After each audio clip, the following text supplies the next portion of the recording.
Peace and namaste, everybody. Welcome to Monday Morning Meditation. Thanks for being here.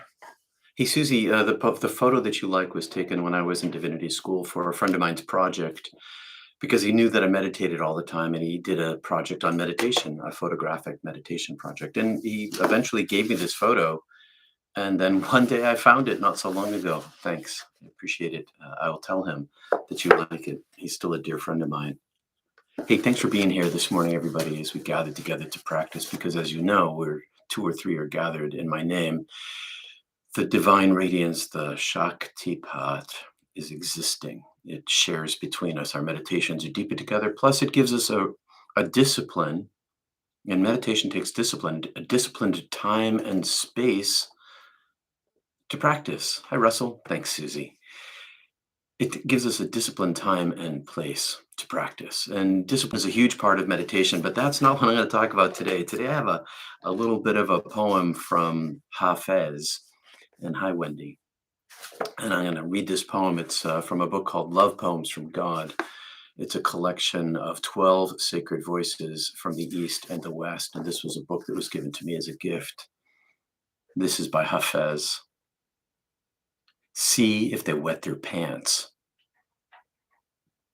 The words Guru, Swami, Super Swami, Master, Teacher, Murshid, Yogi, Priest. Most of those sporting such a title are just peacocks. The litmus test is hold them upside down over a cliff for a few hours. If they don't wet their pants, maybe you found a real one. I love that. Why? What's he talking about there? What he's saying is that a person who has a level of enlightenment has no fear of death. They're not afraid to die. Hang them upside down over a cliff. It's all the same to them. This is how you know you have a real one. A real what? A real Guru, Swami, Super Swami, Master, Teacher, Murshid, Yogi, Priest. Why aren't they afraid? Because they are self-realized, capital S. They recognize that their human body is an encasement of robotic biology in which they live, that they inhabit. They've realized that they're not their bodies. They realize that they are their eternal consciousness, their soul, their higher self. Meditation, contemplation, these practices help us toward that goal. They can't give us the goal. It's like the crown chakra, opens on its own. Can't really make it open. You can put your mind there and keep that chakra space warm on the crown of your head, but it really pops open on its own. And that's the same with understanding your higher self, not just a realization of your crown chakra, but knowing that you are not your body, knowing that you are your higher consciousness. And contemplation, a practice of meditation, makes us prepared for this. It's like when I'm at a campfire. If I'm going to make a campfire, I clean the area, back 10 feet of all debris. I get a whole bunch of stones and I put them in a circle. I may even dig a pit for that circle. And then I go out and I collect like little pieces of birch, little bits of dried grass or leaves, and I put little tiny thin twigs, and then I put a little bit of, that's called tinder, and then I put a little kindling, a little thinner. They're kind of thin sticks, and then I put logs on top of it, and then I light it. I prepare the entire place first. And meditation isn't the lighting. Meditation is the preparation for the lighting. We can't really make this happen, but we can prepare the ground for it. That's what a lifelong discipline of practice does. It prepares your inner ground. It prepares your brain, rewires your brain to be receptive for the divine grace that comes on its own. We don't make this thing happen. We prepare the groundwork for it to happen. And if the groundwork's not prepared, there's no fire. It can come. That's the way divine grace works. It's actually, you don't need to do all this work. Sometimes it just comes along on its own, and maybe you've had that kind of experience because, and we know that the four steps, four characteristics of mysticism. The first one is it's passive. You don't make it happen, but you can prepare the ground. It's transient. It has a beginning and an end. The fire lights and the fire goes out. It's noetic. It leaves knowledge inside you, also called wisdom, and it's ineffable. You can't say it, but you can test for it. You hang them upside down over a cliff for a few hours and see if they wet their pants, and then you find out whether they actually know what you're talking about.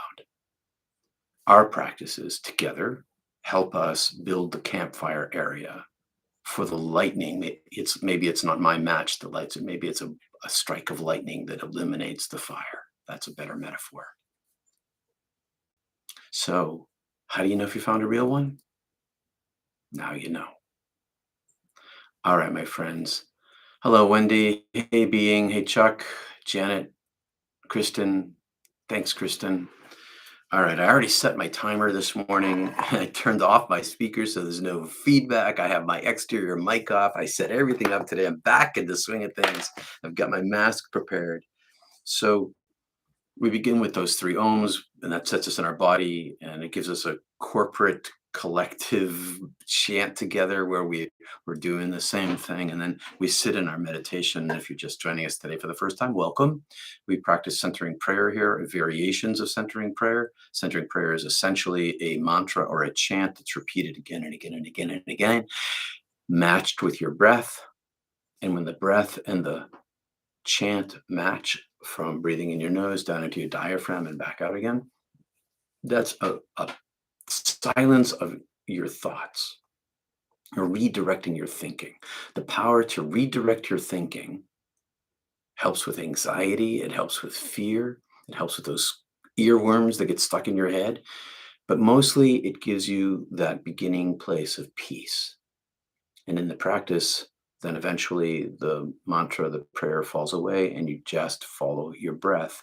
If you think to yourself, I'm following my breath, you're out. You got to start over again. You can't think with your words.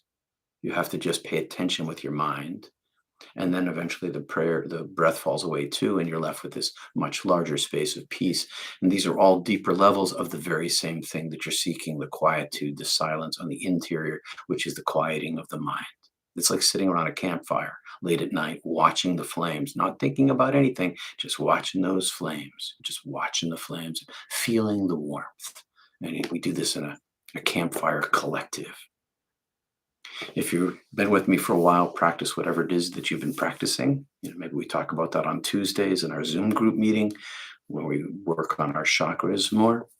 So practice your practice, follow my breath. And thanks for being here this morning. Thanks for liking and subscribing. If this has been helpful to you, if meditating together is good for you, if meditating together is good for you, then join with us. Subscribe, please. It's very helpful. And thanks for your support. And actually, yeah, I do have a Boston accent buried deep inside of me that sometimes comes out. Anyway, my friends, I'm going to put on my mask. Thanks for being here. Let's join together in our practice. And one last thing, when we begin with our ohms, it's a full belly breath. Notice how my shoulders don't move. And then with the ohm, you want to get as much air inside yourself as possible. But in meditation, just belly. Notice that my shoulders don't move. The lungs feel naturally on their own. It's not this. Just let the lungs feel naturally on their own during the meditation portion. And it's always good to meditate on an empty stomach because then you have more space inside your diaphragm for more intake of air. Thanks for being here, everybody. Let's begin. I wear the mask for those of you who are joining me today because I have bright lights and I try to minimize my sensory input. Here we go.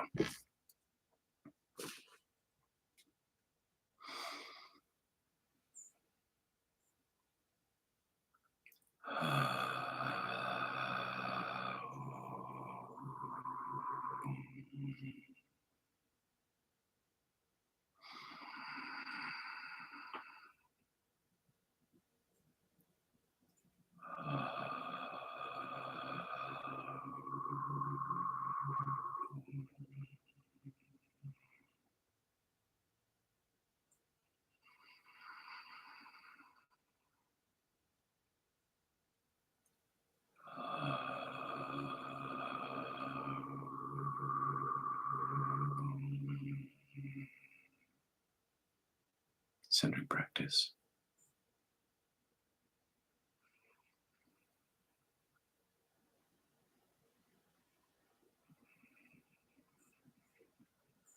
When your mind wanders, return to your prayer.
Thank you, everyone, for joining me this morning and being together in our Sangha here.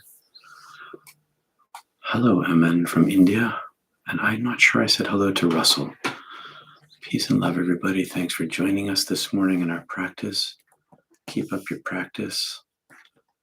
It's so good for us in so many ways. Peace and love. See you tomorrow, Zoom group. The link is at my website, peterpanagore.love, and it comes out in a daily email, on a Tuesday morning email. You can subscribe to that at peterpanagore.love. Peace and love, everybody. Hey, Chris, hey, Quiet Energy. Good to be here, says Quiet Energy. It's really good to have you here. The more of us that gather, the deeper our meditations. Mine was particularly deep today. Peace to you, being. See you all later. Peace and love. Namaste.